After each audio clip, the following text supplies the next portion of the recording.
Hi, good morning, everybody. My name's Ed Colby again, and I'll be doing my video presentation on Thomas Jefferson. Thomas Jefferson's legacy is one that leaves behind not just a founding father, but an American philosopher or a standout president of the United States. But his legacy is more importantly captures a leader that captured the true spirit of the great American experiment of patriotism, democracy, and republicanism.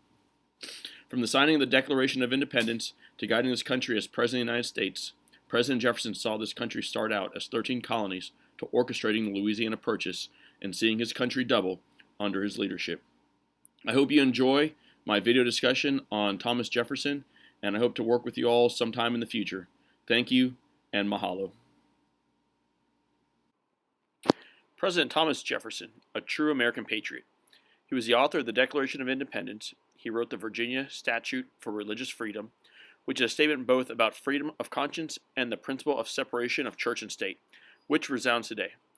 He is also the father of the University of Virginia. His accomplishments were acknowledged by President John F. Kennedy when he hosted a large gathering of Nobel laureates at the White House. He memorably observed that this is the most extraordinary collection of talent of human knowledge that has ever been gathered together in the White House, with the possible exception of when Thomas Jefferson dined alone. Thomas Jefferson was the governor of Virginia, ambassador to France, Secretary of State, Vice President, and President of the United States, but merely reciting his public offices falls far short of capturing the true genius of this man. Thomas Jefferson left behind an astonishing written record over a period of more than 60 years. As Americans, we need to clarify and preserve the non-literal parts of his core vision that are still vital to the success of the American experiment, and not miscarry on the rock of literalism. Thomas Jefferson's legacy includes the importance of character, decency, integrity, and honor to the preservation of a free republic.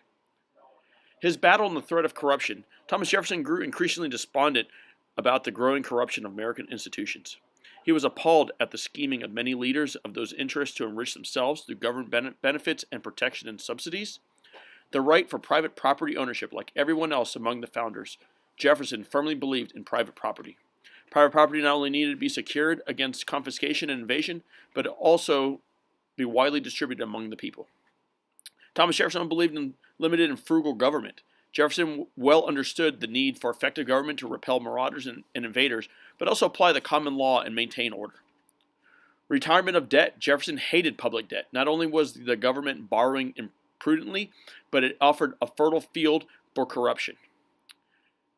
Mostly, Thomas Jefferson's legacy leaves behind the respect for the Constitution. Jefferson passionately believed that after the Declaration, the Constitution of 1787, augmented by the Bill of Rights, was America's splendid character of liberty. The Constitution contained the rules of government, and in particular specified what powers the national government would have, and where the reach of the government power ended. In his weaning years, the value of learning. Thomas Jefferson always valued the value of learning. Throughout his long life, Jefferson strongly held the belief that humanity, if not actually perfectible, could vastly improve its lot through education and learning.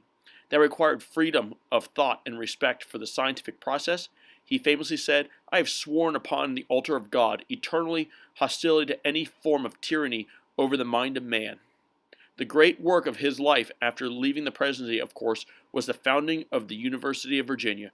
It would, he believed, become a fine example for educating the people for leadership. I hope you all enjoyed my presentation on Thomas Jefferson, and I hope you all have a great week. Thank you, and mahalo.